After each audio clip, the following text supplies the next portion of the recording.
Hello and welcome to everyone to this seventh episode of Deep Point with GillyCricket. I can see some questions have already come in. There's Akshit, who's a very regular viewer of the show. He keeps sending me questions via DM on Twitter as well. So good to see him there. Uh, there's Ruben Loganathan, who's a very regular viewer of cricket.com and its watch along. So good to see people who are there all the time to be there for this show as well.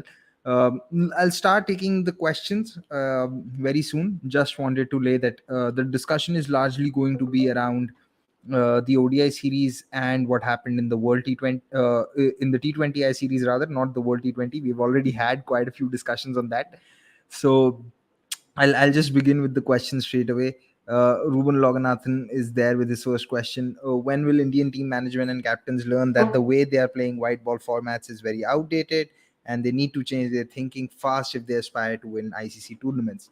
Well, I think there is realization of it, yes, but not a lot can be made out from this series itself because this the squads for the series were selected during the World T20, so there was obviously some inertia to so as to say, because you didn't want players who are already playing in the World T20 to know that they've been dropped, or else it could have really messed up their confidence and self belief. So I think we'll probably get to know more about from the next series when the next selection happens. We'll get to know what are their actual plans as such. Yesterday, many commentators were saying Hooda should play instead of Samson. Now they are saying Hooda for Pant. Lol. Yeah, well, a lot of commentators, unfortunately, in Indian cricket tend to go with the flow, wherever the wind blows, because uh, very few of them you will see will have their actual own opinion. Pant was really poor today, but what people forget is that since the beginning of 2021, in 11 innings, Pant has had 450s and one century, and his average at this point of time since the beginning of 2021 stands at 48, and he has a strike rate of 110. One failure really shouldn't put a question mark on his place, but I'm more concerned about the way he was batting today. I felt that he was completely out of touch. I'm not sure if it's got to do with his fitness or maybe he's just tired, I don't know, but today he just looked, he was late on the ball, he wasn't moving his feet. uh, he really didn't look like the Pant that I have seen play. I think is probably the worst he's batted in the entire year. Today was just a very very bad innings from him. He just didn't look like that he was there at the crease. Uh, your thoughts on Ayer and Samson's innings partnership? I thought they did okay because when they came in, India had just lost in 2 wickets quickly. They couldn't have really press the accelerator straight away. They needed to bite some time, and they did that. Uh, Shreyas was also lucky. There was the one LBW call that went in his favor. Then he was dropped, but you need that luck sometimes in sport. And to be fair, Shreyas has been so consistent that somewhere he's earned that luck, to be very honest. So I wouldn't really criticize them too much because they had to do it. Then Samson, when he started to go for those big shots, he got dismissed. uh, India would have liked Shreyas to finish off the innings on a high note, but luckily for them, Sundar batted brilliantly, I thought, and he gave India the hits that were required from Shreyas's end to come in. So I wouldn't really say that both of them batted poorly. They just couldn't finish strongly, and that can happen sometimes. Also, I think this is Samson's first ODI in New Zealand, so I wouldn't really. And you have to realize that somewhere all these players are playing for their places as well. Because a lot of these players are not in the next series in Bangladesh. There's no Suryakumar Yadav, there's no Samson, there's no Gill. You have the likes of Rajat Patidar and Rahul Tripathi there. So there's a lot of confusion at this point of time, which I think definitely stays at the back of the mind of the players whenever they are playing, and it is bound to affect their performances. So that's why I said in the beginning that we'll have to probably wait and see that at what point or what is the exact plan when the next selection happens. As of now, there is no clarity, because the selection happened while the World T20 was on, and I think the next selection, whenever it happens, we will see a few harsh calls in both ODIs and T20 internationals. uh, Also, how come Samson is having this large fan base? By the way, I'm also his fan, to be honest. Honest, lol. Well, Samson has been quite a good player in the IPL. Everyone knows of his talents, and in Indian cricket, when you have players who stay on the bench and the ones who are playing are actually not delivering, you automatically become a better player. So that has been the case somewhere with Sanju Samson as well. I'm not saying that he's not been consistent. He's actually been consistent over the last two IPL seasons. He's really batted in a different manner. He's also dropped anchor depending upon the situation, but now people really think that he should be getting their chances because everyone else is failing. They did not get the desired results from DK in the World T20. They didn't get it from Pant. They didn't get it from KL. So by default, Samson, who's on the bench, has become a better player. And yes, somewhere Samson has also not got those opportunities which he would have liked. So now that he's getting a consistent run, and he's actually been quite good in ODIs. He scored runs in West Indies. He scored runs against Zimbabwe. He scored runs in against South Africa, and he did a decent job today as well. So it's natural for his fans to feel a little hard done by, given how he didn't get the opportunity in the T20Is, which I felt he should have gotten, because I think on skill he can be India's finisher given his game against pace. So yeah, I mean, I wouldn't really say that his fans are his fans are wrong in feeling let down from the team management. I think that it's only fair. Has Pant lost his confidence due to non-selection in T20 World Cup? Looks very underconfident.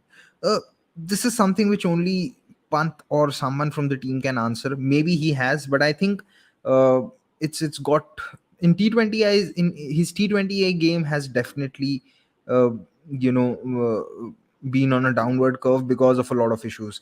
Somewhere it is also his confidence because of his non-performances, and his performances I think are not happening because of his premeditation to hit everything towards the leg side. So there's his skill factor as well, and maybe somewhere there's an issue of fitness as well. So everything combined, I think, has made sure that his performances are not coming in T20 internationals. And I'm not sure if it has actually, affected his performances in ODIs. We'll have to wait and see how he goes in the next two ODI games, because not too long ago, when India went to England, he scored 100 in an ODI game where India were around 60 for 4, chasing 260 odd, and batted along with Hardik. And he almost scored 200 runs in a test match, a 146 and a 50. So yeah, see, there's no issue of skill, and I'd be surprised if it's a confidence issue, and if it is a confidence issue, I would hope that it comes back soon.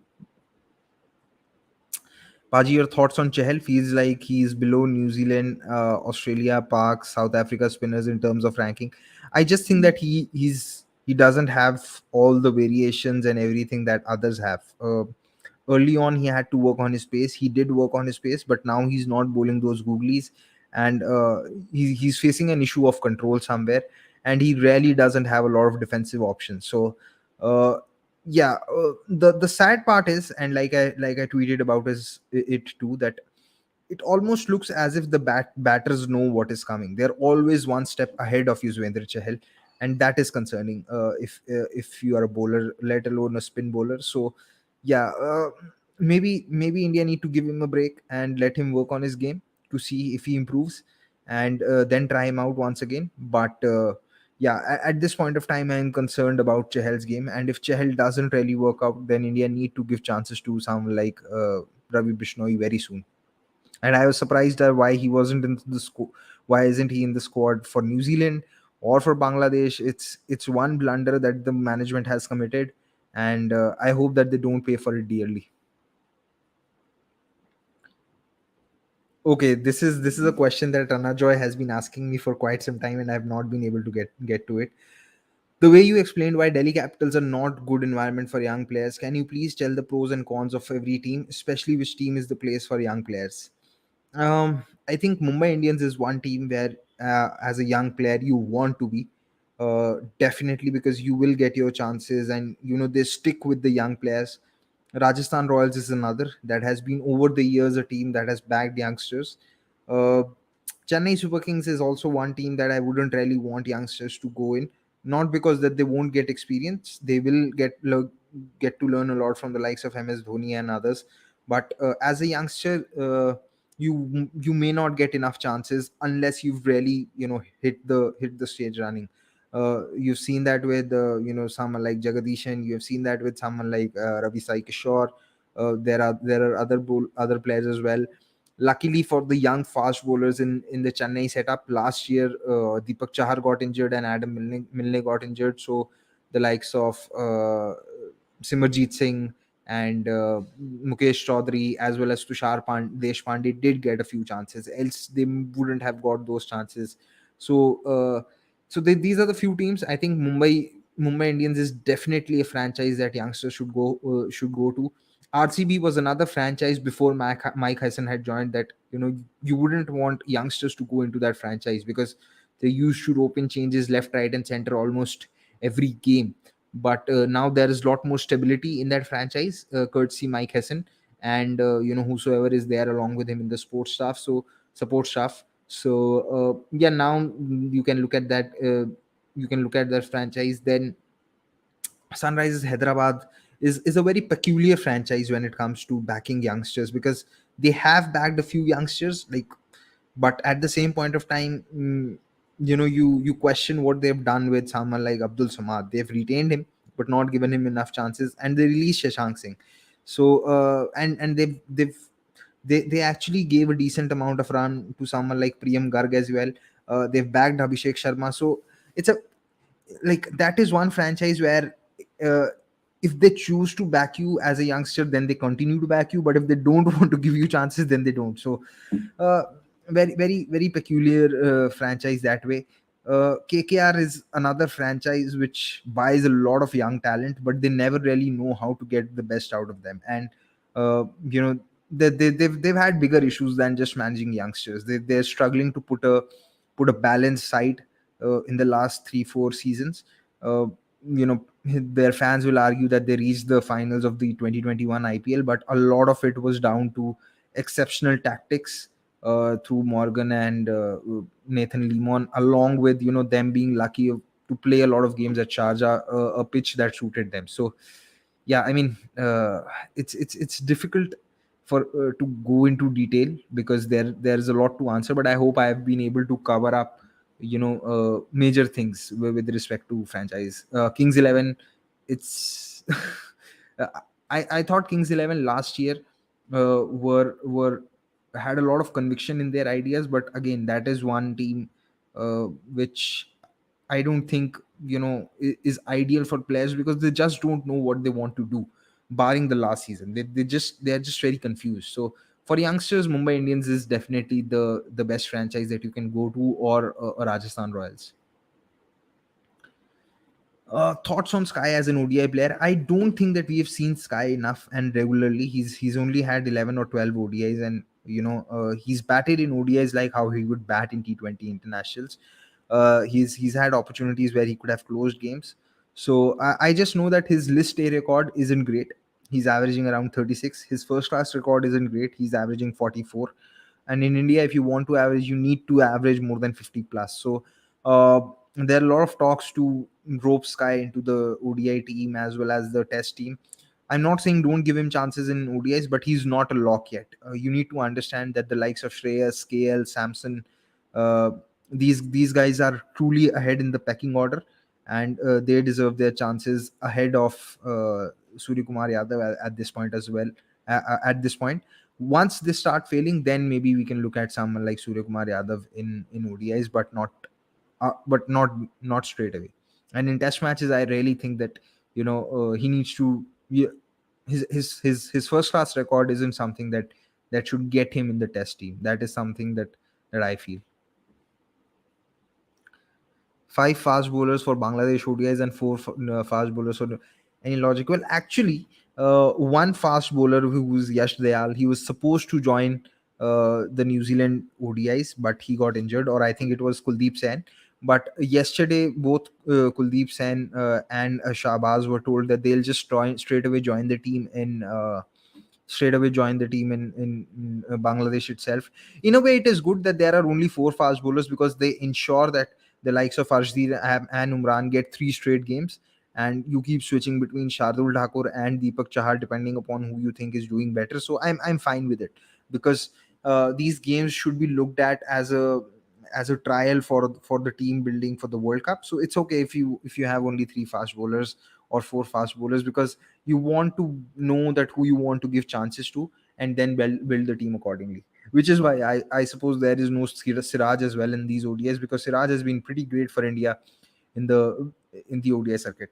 One thing that I just want to say before I move on to the next question is that last video that we did last Friday, we got the highest views, nearly 1,000, but the likes weren't as enough. So I just want all of you who are watching this at this moment, that if you are enjoying what I'm talking about, if you enjoy this show, if you like what I have to say about the game of cricket, please press the like button, because we want to beat the YouTube algorithm, and ensure that this video shows up in the feed early. So please hit the like button, and needless to say, you can always share it with your friends, or you can ask your friends to join in while the show is live, so that I can take their questions as well. Please don't forget to press the like button. That's the minimum that you can do. And now I'll move on to the next question. What's your take on Gill's innings today? Lesser strike rate than Dhawan when boundaries are 45, 60 meter doesn't strengthen his case. Well, I wasn't playing, so yeah, you probably mean Shubman. So I'll come to Dhawan first. This is my observation that I've had of Shikhar Dhawan. I think that one of the reasons why Dhawan had the kind of turnaround that he did in the 3 years of IPL between 2019 to 2021 was that he was premeditating a lot against Pacers, and he had great intent. Because otherwise, if he doesn't premeditate against extra pace, then he struggles. Today also, he was struggling against Lockie Ferguson and Milne, and whenever the ball was bowled around his body or near to his body, he struggled to find shots. It is only when he premeditates a little bit he's able to get those boundaries, and he gets beaten. So I think now he really probably it's a case of his reflexes coming down, and that premeditation becomes better when he plays a lot more balls, because you see, he had started slowly. I think he was around 22 of 42, but he still ended with 72 of 77. That tells you that in the next 35 balls he added roughly 50 runs, and that was because he had gotten his eye in, and then he was starting to take toll of deliveries which were not as express, which are, say, around 130 to 135. I still think that India need to take a call on Shikhar Dhawan, because his game is on a downward curve right now. He's struggling against pace. He gets beaten for time, and he's late on a few balls.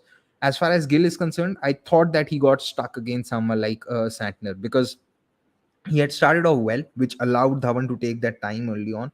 But once the field spread, Santner actually bowled quite well to him, and I wouldn't really worry about that much about Shubman Gill, because otherwise his strike rate in his career has been around 100 or 100 plus.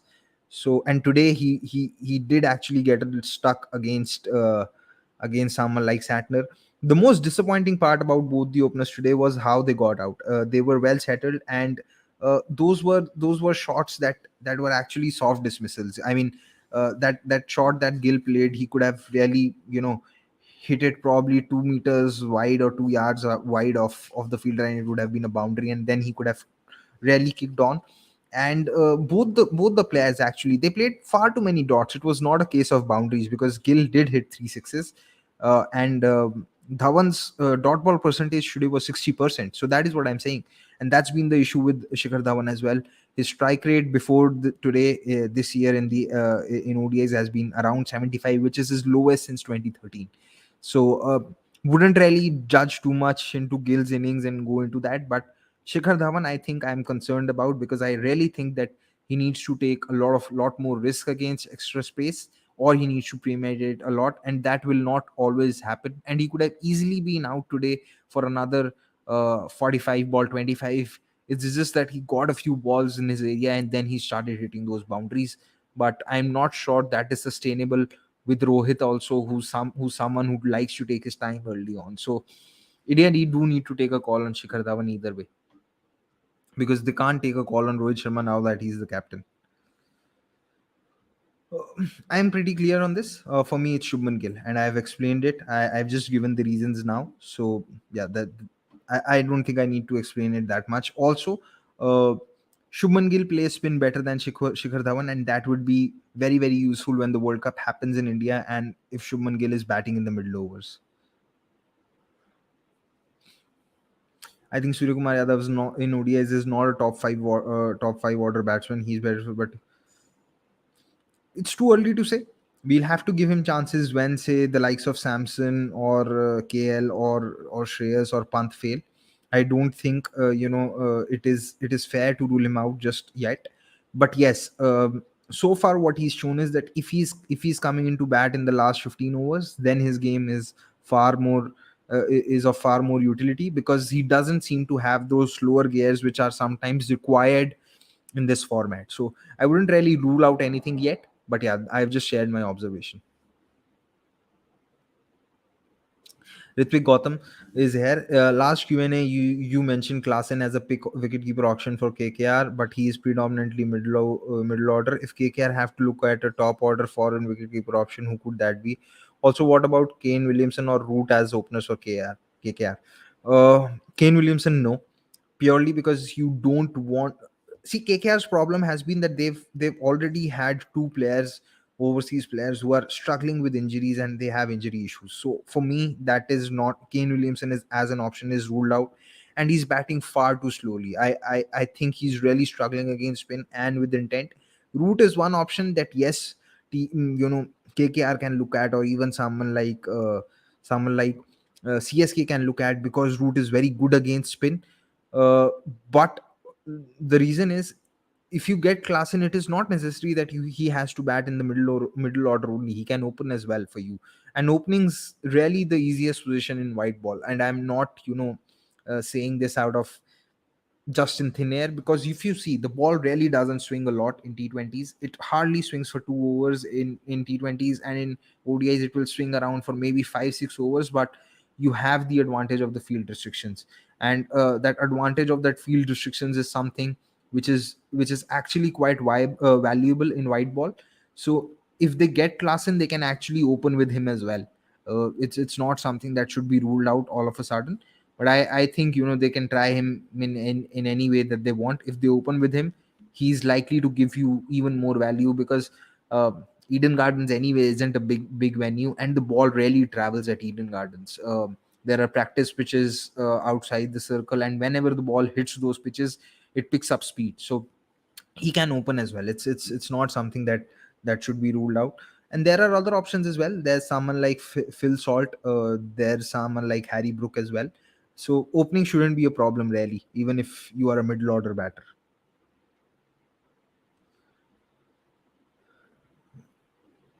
Thank you, Anand. Don't you think, the next question is by Sri Krishna K? Don't you think Siraj should have played today ahead of Arshdeep? Can we have different bowling attack in T20s and ODIs, barring couple of bowlers like Bumrah or Chahal? I think Siraj has been rested from this ODI series, and it's for a reason, because you know how Siraj is bowling and what he offers. It is okay to try someone like Ashdeep, because a left arm bowler who can bowl well with the new ball and swing it both ways and then bowl Yorkers at the death is something which can be quite valuable to the bowling attack. Because if you have a bowling attack or top three paces of Bumrah, Siraj, and Shami, there's a little bit of sameness to it. I'm not saying that they're exactly same, but if you have someone like Arshdeep or any left arm pacer, then there is far more variety into that bowling attack. And that is something that I think what India are viewing at the for the next World Cup, especially given how Arshdeep actually bowled in the World T20. One thing that was there, and it's something that has been a feature of Arshdeep's game, is that he's not someone who gets phased or gets under pressure due to the situation. He's shown a calm and collective head for a 23-year-old, and I think the team management rates that quality of his quite highly, and that is why they want to try him out in ODIs. Why aren't selectors picking middle order to lower order middle players for ODIs? Tripathi has gotten most of his runs this season at 1 to 3 position, and Patidar has an average domestic season. I'm looking at your second part of the question. Wait, because there is a 1/2.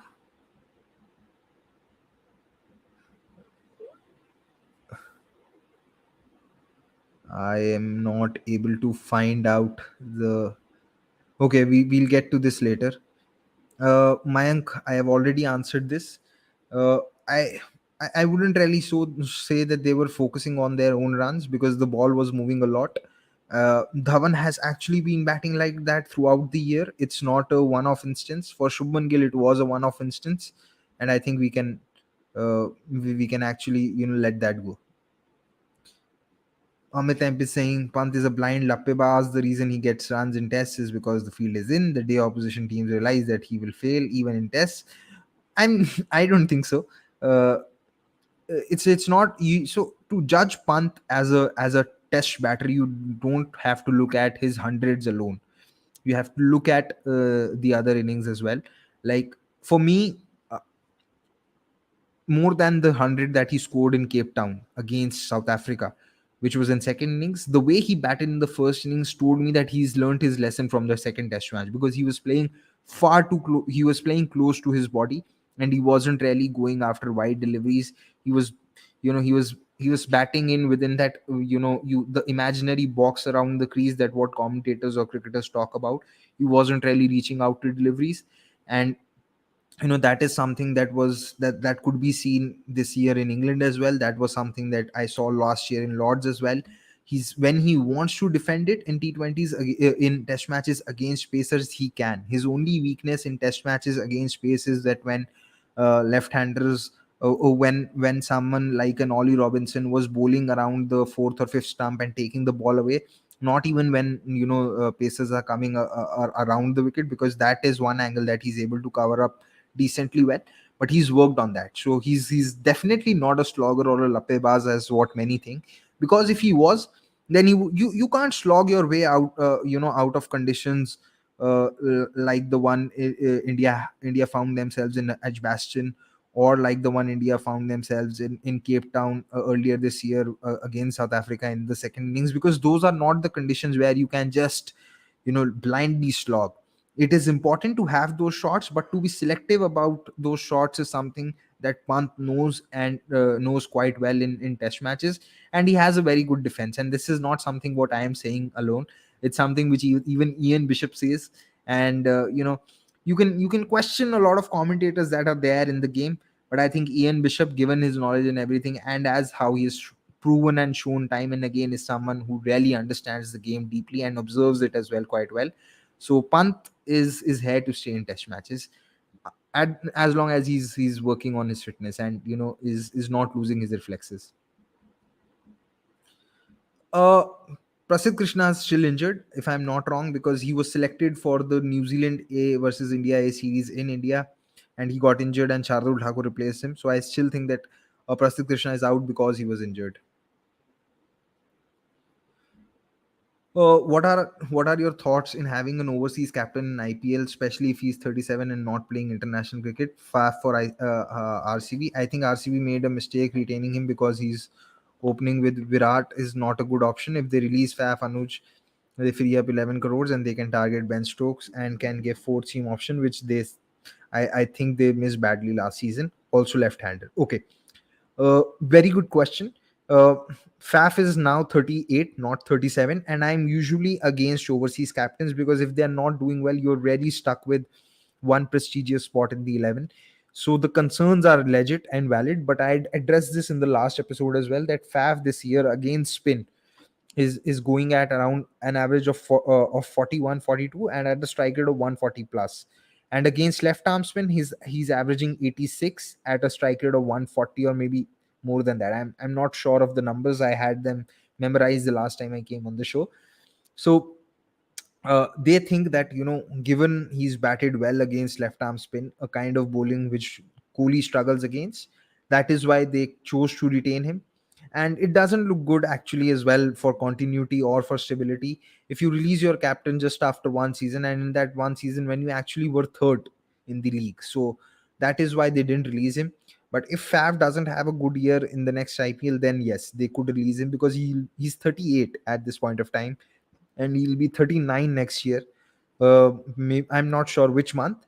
So yeah, they can release him, but a lot would depend upon how he's going and how he's playing in various leagues. The greatest Friday night show on the planet is here. Exploit is saying, thank you so much. I hope everyone else who's watching this show believes that. I'm quite flattered, to be very honest. Thank you so much. Does Shreyas T20I shortcoming shadow the fact that he has been a gun ODI player?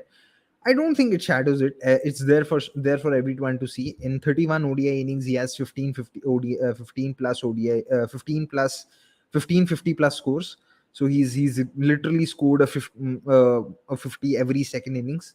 Uh, it's just that people know that he can be found out, and a lot of those runs have come against West Indies. But still, I mean, that's a terrific record. You can't hold it against him. At the end of the day, as a batter or as a player, you have to perform what is in front of you. So I don't think it does. And if he's not making the first 11, is because of, there are more players of quality than him in the 11, because 6 7 you want all rounders, and your top 5 batters you'll have one keeper, and then there's KL, there's Virat, there's Rohit, and then there's Dhawan. So yeah, I don't think it shadows the fact that he has been a gun ODI player. Today's defeat was because of wrong team selection. Only 5 bowlers when team needed 6 7 bowlers. So is it time to give all rounders more chances like Venki Iyer, Hooda, Sundar, and others? Venki Iyer is not in the squad. Hooda might have played, but then that would have meant that Sky has been left out. See, I'm okay with India losing these bilaterals and games, as long as they know what they are gaining out of those losses. If India lose this series 3-0, and they realize that someone like Umran Malik can be a game breaker for them in the middle overs, and Chahal needs to be dropped for some time, and someone like Shubman Gill should be your number one opener, and Shikhar Dhawan should be out of the team or should be dropped because of how his game has been on a downward curve, and he'll be 37 next year. Then I don't see it as a problem. See, I'm not concerned about one odd loss or a one odd win. I'm more concerned about what is it that India are gaining out of every game and every series in the build up towards the World T20 or the World Cup whenever they play. So I'm really not concerned if India lose these games, as long as they know what they're doing. And today, the biggest positive for India was, I feel, was the bowling of someone like, and what was the entire performance of someone like Washington Sundar, because I think this was the first time that Sundar showed that he's worked on his power game with the bat, and then he bowled outstandingly well. He just didn't get wickets because he was unlucky, but to bowl 10 overs for 42, and he created a lot of chances. He kept troubling the batters with the extra bounce he was generating. I thought he did exceedingly well, and maybe if he's lucky, he'll pick 2 or 3 wickets in the next game, because today he did deserve a wicket, at least maybe even two. Don't you think India should try to score around 350 every match and not be satisfied by throwing 300, keeping in mind that next year? Here's the thing, I don't think 350 is the par score in every venue in India, especially if you're playing at Chepauk or Ahmedabad or Hyderabad. So you have to know, you need to have a team that can restrict, that is able to dismiss the opposition for under 250 when you are defending when you are defending a target of 250, and you need to have that batting that can even chase 350. So you need to have a team that ticks most the boxes. Yes, they should look to score 350 in these venues and in these conditions. But like I said, Dhawan's been struggling for some time. It's not just today. And Gill got stuck against Santner. I don't think intent was an issue, and the ball was moving around a little bit.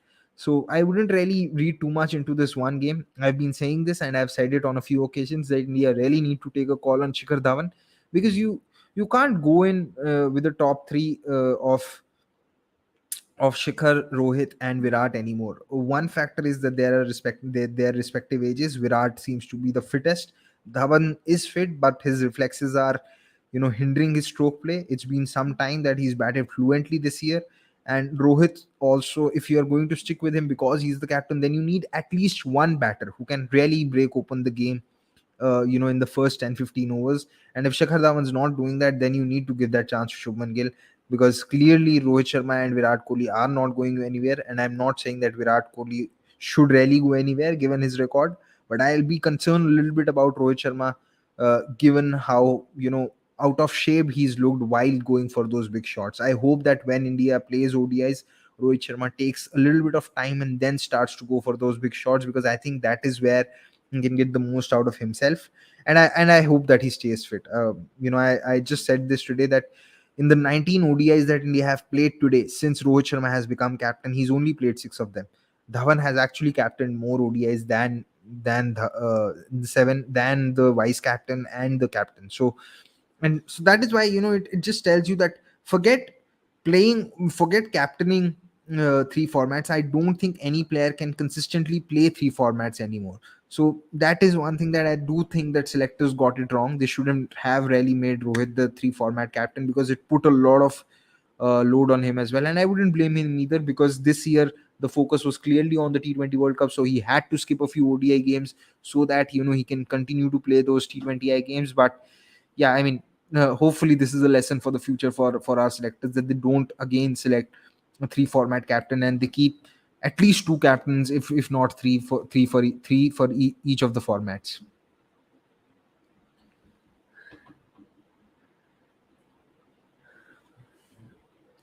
Why can't we have 5, 6, 7 of Hardik, Jaddu, Hooda, and a Washi? Should we look for a pure batter only for a top four? I think that is going to be India's first 11. But as of now, you need to see what options do you have. It is important to give Hardik a rest as well, because there is literally no replacement for him. So that is what eventually would be the case. Hooda and Abhishek Sharma needs to wait. He's had one good IPL season. Abhishek Sharma needs to wait. Hooda, yes, is in the squad, and I think he will get his chances eventually. Which youngsters are you excited to see in the coming IPL season? Uh, I'd be excited to see Abhishek Sharma. I'd be excited to see how Rahul Tripathi plays. I hope that Ishan Porel gets enough games for any franchise. I'd like to see how Umran bowls, because it would be his third IPL, to see if he's actually, gained control. Today he did. Today he actually bowled a lot of with a lot of control. Then I'd like to see how Bishnoi goes, because if he has a good IPL, then he could really make it to the Indian 11 for the World Cup. And Shaw's one player that I would really like to look at. Then there are a few players who haven't really gotten enough chances. Vishnu Vinod is one player who I want to go in a franchise where he gets enough opportunities. Hopefully he does well. Uh, I want to see if Mohsin Khan can replicate the kind of performance that he had in the last IPL. If Tewatia can replicate the performance of the last IPL, I want to see if youngsters, who's the other name, who are the names that I'm forgetting. Mm, uh, I want to see if Yash Dhul gets chances. I don't think he would get enough chances, but still hoping for that. And yeah, are there any youngsters remaining? Yeah, I not sure these are youngsters in the conventional sense, because they have ages on their side. But I'd like to see how the likes of Yash Dayal bowls, how Mukesh Chaudhary bowls, how Kuldeep Sen does, how Avesh does. They may not be youngsters in terms of age, but in terms of experience, that they still are. So quite a lot of performances and players to look forward to in this year's IPL. But IPL still 4 or 5 months away. There's enough cricket that is going to happen before that. There's obviously the matches against Bangladesh. There will be Australia coming to India, and the 4 Test matches of Border Gavaskar Trophy, which will be uh, quite a contest. So quite a lot to watch before that. It's disappointed when we lose like this, outplayed, yes, but you know disappointment is a part and parcel of the sport, so you have to accept it. Uh, Why can't youngsters like Jaswal, Tilak, etc. work on their bowling to bolster their chances of their inclusion? We saw a similar situation with Makram Head, who worked on their bowling and got better. I'm sure somewhere they are, because Jaswal has actually been bowling a little bit for Mumbai, and I'm sure Tilak will be bowling for Hyderabad as well. I don't think it's a no-brainer. Sorry, I think it's a no-brainer. They'll definitely be working on that, uh, because they know that it would actually help them. Robin Kumar, hello Baji at work right now. Just wanted to hop in and leave and ask how you are. We'll watch the whole thing after work. Thank you, Robin. That's extremely kind of you. And I just want to say that whenever you watch the whole thing, do like it. And I'm doing great. Just had a lot of work because I was away. I was on a vacation in Australia, so just trying to catch up with a lot of things. And today I had to watch a lot of the match replay because I woke up late. So that's about it. And thank you so much for all the love, Robin. I hope you continue watching this show, and do share it with your friends as well. Ask them to subscribe to the channel, ask them to tune in every Friday at the very least if they can. And that's all that I can ask from people like you. Thank you so much. Bangladesh should be the last series for Dhawan. If he scores with low strike rate, you can't have those. I agree. I completely agree with Vanch, and that this is something that I've already addressed. So yeah, I think that they probably needed to drop Dhawan for the New Zealand and the Bangladesh series and give chances to someone else, and probably see if there has been some change in Dhawan's game probably post the IPL. If in the IPL Dhawan was batting quickly, then maybe you could have had a look at him. But giving him six more games, I'm not sure, because he would have played roughly 19 and then three. He didn't play a few games in between, but this is Dhawan's 17th ODI today, and he would have played 22 ODIs this year. So that's a big enough sample space. Many commentators are saying that a lack of part-time bowlers will affect India's chances in ODIs. Do you think the same? See, a lot of success of part-timers actually depends upon how your main top 3 4 bowlers are bowling. If you look at Hardik's numbers during the time India had Kuldeep and Chahal absolutely bossing the middle overs, his numbers actually look great. Like he's not as good as a bowler that those numbers show. So managing your part-time bowlers becomes easier if your main bowlers are taking wickets. But if your top 3 4 bowlers are not taking wickets, it is very likely that your part timers are also going to go for runs, because your they are part time bowlers for a reason. Let's just say that they are not your full time bowlers. So if your full time bowlers are struggling, uh, there are good chances that your part time bowlers will struggle as well. So India probably need wickets in the middle overs, and hopefully someone like Umran is given a run at it.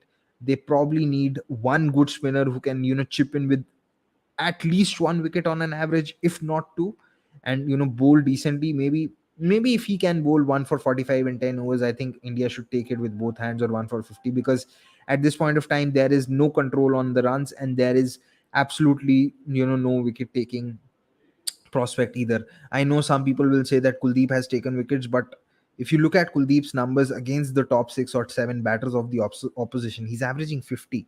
So there's a huge difference in Kuldeep's numbers against the main batters and against the tail. So that is something that you also have to look at. So India need wickets from their first 3 or 4 main bowlers, and then the part timers can come in, because else you'd really be asking too much from the part timers. Sunil Yadav is asking, personally, do you like baseball approach in test matches? I think it's something that can work on flat pitches, and it's something that suits England, because defensively their batters have been found out in test matches. So it is a decent strategy for them to rely upon, but I'm not sure if it is sustainable. Don't you think in ODIs, even though we have arguably the best talent pool in terms of talent and quality and quantity, they have similar skills and they don't allow us any leverage of playing a differently balanced 11? Uh, to some extent, maybe yes, but I think it is also due to the fact that we are not very open to doing a lot of experimentation, and the focus also wasn't on ODIs. Maybe once Dravid and Rohit return to take duties of the team, we will see some experimentation, and we'll get to know if that balance is there or not, and how do things turn out. Valuable distributions asking me, Gurkirat, what's your opinion on Tom Latham IPL value? Like you rated Klassen, he's someone. Tom Latham's good against spin, but he's been out of the T20 setup for England, of New Zealand, for some time. So I'm not sure. Maybe see, if he was doing well in T20s or T20Is, he would have been picked up by some franchise, but there's a reason he hasn't been. Okay, so I found the second part of Anand's question. is Venki has been forgotten as scoring decently with the bat and lefty as well. Why not take a punt? Okay, so before I answer this, I like to show the viewers what was the first part of this question. I'm just putting that on your screen. Give me a moment. Anand, I hope Anand's there on the live and he's listening. Uh, yeah, so this was Anand's first part question, the first part of Anand's question. Why aren't selectors picking middle order to lower order middle order players for ODIs? Tripathi has got most of his runs this season at 1 to 3 position. Patdar has average domestic season. And the second part was Venki Iyer has been forgotten. And just yeah, this is the second part. Venki Iyer has been forgotten and is scoring decently with the bat in the lower middle order, lefty as well. Why not take a punt on someone who actually is decent in the lower middle order? This is an excellent observation and an excellent question, because Indian selectors have been guilty of doing this in the past as well. There was a time when India's top five in T20Is, when Virat and Shastri were in charge, was Dhawan, Rohit, Virat, Manish Pandey, and Shreyas Iyer.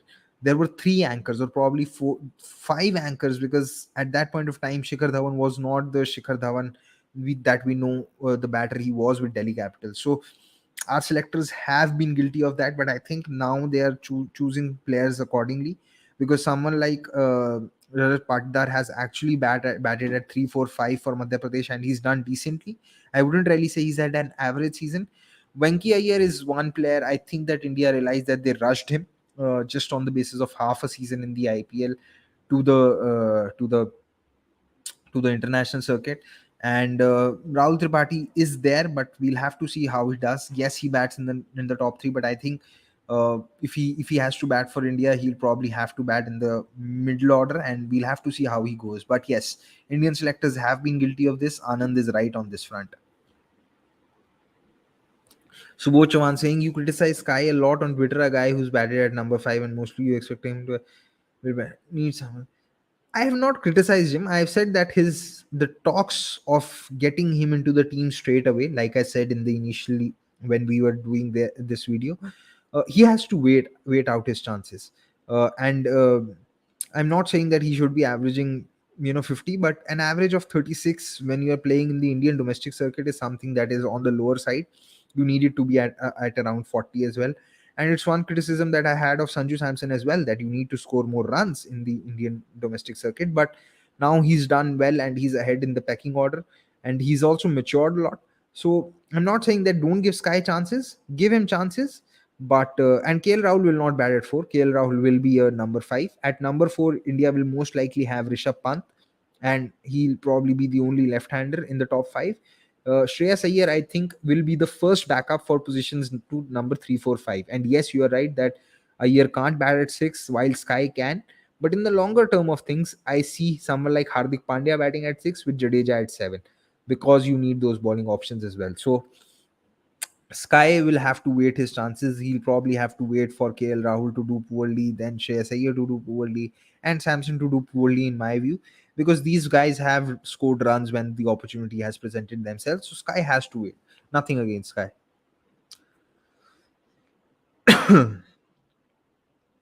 These days we see a trend that cricketers getting out of their weaknesses and not working on rectifying them. Case I don't think there's any time for any cricketer to work on any weakness at all, because they are playing so much of cricket that literally there is no time unless the team drops that player or rest them. And whenever they are resting as well, it's a rest for a reason, because they've been on the road playing so much cricket. You look at someone like Shreyas Iyer. He played the IPL, then he was playing the South Africa series at home. Then he went to England to play that test matches. He was part of that ODI team. He played the England T20s. Only played one game, though didn't get into the 11. Then he went to West Indies, and he was dropped out from the Asia Cup. And then he had some time, but after that he was back again in the squad for the South Africa T20Is. He played the South Africa ODIs, and he was there as a backup as well in the World T20. There isn't enough time, I feel, for cricketers to work on their weaknesses. They need some time. Unless you are a machine or a robot, I don't think it is possible for any cricketer to take time off and then work on their weaknesses. Also, if a cricketer does take time off, the competition for that position is so intense that you might just lose your position in the team, and I don't think any cricketer would want that, especially in the Indian context. Priyanshu Shah saying, I fully agree with you, Paji, that we can experiment in bilateral to find it. Thank you, Priyanshu. I hope others agree as well. How about the strike rotation ability of the top three against spin? At their peaks, Kohli and Rohit were masters of this. What about now? I think Kohli can still do that. I'm not sure if Rohit will be able to do that, because Rohit was struggling in doing so against spin. Uh, Shikhar Dhawan, like I've said, I have my doubts, and I think that India need to look past them. Will be interesting to see how Kohli does it, because Kohli also hasn't played a lot of ODIs this year. He played the three ODIs in South Africa, then the three against West Indies. He did score 250s against South Africa, and then then the three ODIs against West Indies, and then he batted in two ODIs against England, and that's been all for Kohli.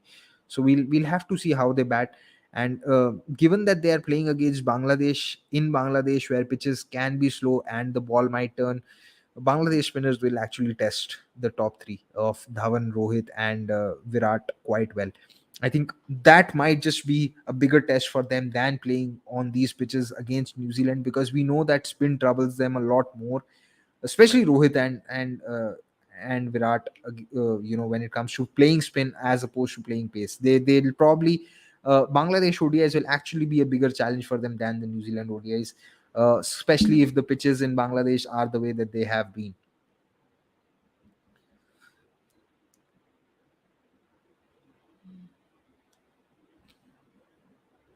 You said KL Rahul is more skillful than Suryakumar Yadav. Please explain it how in T20 format. Because see, when I say he's more skillful, I'm talking overall. I'm not saying that he's more skillful than Suryakumar Yadav. And I believe that he has that skill even in T20s, because we have seen him do that in the IPL as well. But overall, KL has done well in tests. KL has done decently in ODIs as well. And if you look at their domestic averages as well, KL has had a better average. This is Suryakumar Yadav's peak, right? And this peak of average of 45 and strike rate of 180 is not going to be sustainable. At some point of time, that average and strike rate both are going to come down. If Suryakumar Yadav can replicate the next year in T20Is at an average of 35 and a strike rate of 160, I'll be very happy, because even those are outstandingly good numbers. So comparing a player's peak to someone's time when they aren't going through a great run, I don't think is ideal. But and you don't really measure skill with numbers alone, because if you just see numbers, you will see that AB de Villiers' numbers in T20Is aren't as great as what they would be in ODIs and Test matches. But we all know how deadly AB de Villiers was in the IPL and how good he could be. And people often forget AB de Villiers' Test numbers. So from that view, I say that someone like KL is skillful, because he can bat situations, he can bat in Test matches. We haven't really seen that from Suryakumar Yadav yet, and his numbers in List A and first class cricket don't really say that he might prove me wrong. But what we have to see is in front of us, depending upon the performances that he's put in. And this is his peak. He's more skillful, and he's a better batter than anyone else in India at this point of time in T20s. But that doesn't necessarily make him a skillful batter in all other formats. And what KL Rahul has done, because KL Rahul has scored an outstanding 100 in Centurion this year. He batted really well in Johannesburg in the second Test match. Last year in England, he batted well. He scored a century in Lords. He batted well in the second Test match as well. He batted well in the first Test match in Trent Bridge as well. So that is where I'm coming from and saying that KL Rahul is very skillful. Archit Aryaman is asking, Chahal is underperforming through the World Cup. Though the World Cup is still far away, do you think Akshar, Chahal, and Kuldeep will fight for one position, since Jadeja will be the other spinner? I'll throw in another name there. I'll say that even Bishnoi, Chahal, and Kuldeep will probably fight for one spot, and then Akshar, Sundar, and Jadeja, they might just take up two spots in the 11, if not one. And a lot of it would depend upon how Hardik is bowling. If Hardik is doing the job with the ball, then India might just drop the third pacer and play three spinners, wherein two of them are all rounders, like someone like Jadeja along with Sundar. And a lot of it would also depend upon how Sundar is bowling, how Jadeja is bowling. But yes, Chahal, Kuldeep, and I think Bishnoi will be fighting for one spot. Akshar, Jadeja, and Sundar could be fighting for one or maybe two spots, depending upon what composition with which India go into the 11. Priyanshu Shah has come up with a few names. As you are naming few unknown names, I will name Samarth Vyas from Saurashtra. Very good, very solid player with good intent. Need to keep an eye on him. Thank you, Priyanshu. We'll definitely keep an eye on them. Thank you for that suggestion. Uh, do you think players don't respect domestic games when Virat was out of form and Rohit is now on? No one is going to. Oh, I really think there's too much of cricket that you can't play domestic game as well when you're out of form. And like Virat said, a lot of his issues were mental issues. So if you have those mental issues, playing domestic games are not going to help you. And what you also have to realize is that sometimes as a player, your game is in between the level of the domestic cricket level and the international level. A lot of India's budding cricketers as well. You look at someone like Prithvi Shaw, you look at someone like Yashasvi Jaiswal, you look at someone like you look at someone like there are few names that Rahul Tripathi, now Ruturaj Gaikwad. These players are the kind of players who will continue to, you know, continue to succeed at the domestic level, but sometimes they may not be able to replicate those performances at the international level. And the same can happen to players who are struggling at the international level. Now, there's a good chance that Virat and Rohit might just go back to domestic cricket, score runs, but those issues might still persist at the international level. And this is something that kept happening with Yuvraj Singh from the time period of 2013, 2012, 2013 to 2016, 2017. He would make a comeback to the Indian team, struggle for India, get dropped, score runs heavily for Punjab in domestic cricket, come back again, have one good innings but get found out again at the international level, go back, and that cycle continued with him. If you see, Yuvraj Singh played the T20 World Cup in 2012, in 2014, but Yuvraj Singh wasn't a part of the 2013 Champions Trophy. Yuvraj Singh wasn't a part of the 2015 World Cup, but Yuvraj Singh then made a comeback again into the team in the 2016 World T20.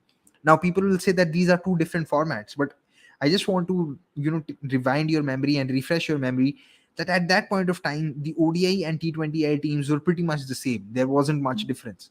And then India finally went back to Yuvraj Singh once again in the 2017 Champions Trophy. They played him. He had one good innings, but they realized that he's not good enough. And this is something that will keep happening. That there's a good chance that it can happen to the likes of Shikhar Dhawan, Rohit Sharma, Virat Kohli, because they have had quite a long career at the international level wherein they know how to play domestic attacks. Despite their obvious weaknesses, they might still dominate the domestic attacks, but come the international, they might struggle again. So when you get stuck into that loop, you won't really be able to work on your game. So that is something that everyone needs to realize and understand. We don't trust our all-rounders to bat in top six. That's where our problem lies. Only Hardik bat in top six. uh, it's a catch 22 situation. We don't trust them, they also don't give you the performances in domestic crickets for someone to trust them. So it's, yeah, maybe I think on potential there's only someone like Washington Sundar who can bat in the top six because he has the technique, but we'll have to see a lot more of him. Exploit is asking me why speed differential is such a big factor when you talk about leg spinners. Clearly you get less drift when you are bowling quick, so why would you want to trade it off with speed? Because if you don't have enough speed and you get more drift, batters can still play you off the pitch. And that happened with Kuldeep Yadav in as early as 2018 when India went to England, and there was this series where they lost the ODI series 2-1, and Joe Root had a brilliant 100 in that third ODI.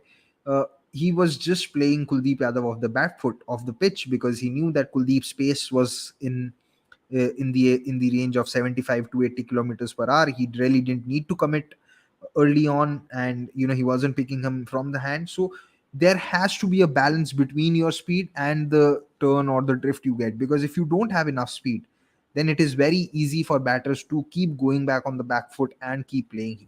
England have suffered this with Matt Parkinson to some extent. I won't really make a judgment on Matt Parkinson because he's still young, he's still developing. But if you don't have enough speed, You will get a lot of drift, make no mistake about it. But batters these days are able to play you off the back foot off the pitch if they are not able to read you from the hand. So you need a balance of the speed as well as the drift turn, and everything else, the dip that is associated with spin bowling. We've been on for 1 hour now. I can still see a lot of people live, and I just want to tell all of you that, I'll now be ending this, but please, hit the like button, because we want to defeat the YouTube algorithm. And I'm sure that now that you've been patient enough to stay on this live for 1 hour long, you've probably enjoyed it. Do press the like button, and ask your friends to subscribe to this channel. Please tune in every Friday. It's mostly at 8 p.m. Sometimes if it will be all at 9 p.m, I will do that. Shashank Sharma saying, Paji comment miss. Shashank, if you don't mind, can you please share that comment again so that I can address it? And that would be the last question that I'll take, because I've been speaking for 1 hour now. I am also tired. It's been a long day. So I'll just wait for Shashank's comment to come in. I'll go up and see if Priyanshu's coming. He says that I understand your strike rate criticism of Dhawan of last year, but considering round robin system, 45 matches, second half of the tournament will definitely be. Dhawan's experience, yes, but I don't think Dhawan is as skillful as Gill on slow pitches. And this is something that we saw in the second half of the 2021 IPL, where Shubman Gill was the standout batter for someone like KKR, because he was able to play on those slow and difficult pitches of Sharjah. So I'm really not sure if Dhawan's experience will be as useful as Gill's skills against spin. So that is one thing that is a differential factor. Sarthak ji saying, great stream, thanks for answering all the queries. Thank you, Sarthak. That is what the show is for. Please don't forget to hit the like button. Shashank Sharma saying, your tweet on Ramiz Raja was absolutely correct. He speaks crap considering his position. And lots of love from Top Edge Cricket. Thank you so much. Ramiz Raja and I have some issues. He blocked me on Twitter because I criticized the pitches. I quoted his tweet and criticized the pitches that were on display in the test series between Pakistan and Australia earlier this year, because the first two test matches were on absolute roads, and he blocked me. And if you are the head of a cricketing board, you shouldn't be blocking people just for giving their criticism. And I was very respectful. So yes, that is one problem and one issue that I have with Ramiz Raja. If Ramiz Raja is watching this, I hope he unblocks me and he has a discussion with me that why did he block me. I don't think it was fair. Darshan Vyas, what do you think selection is in ODIs? Looks inconsistent overall.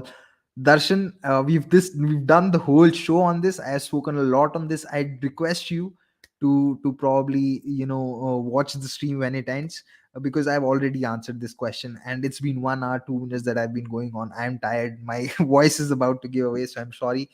Exploit is saying mutton biryani is greater than chicken biryani. As always, that is the kind of biryani that you should go for.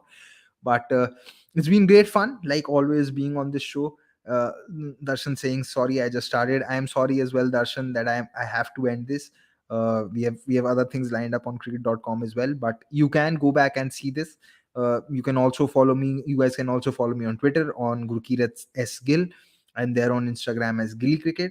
So always talking a lot about cricket, and now about to end this show, because like I said, it's been quite long that I've been going on for on this stream.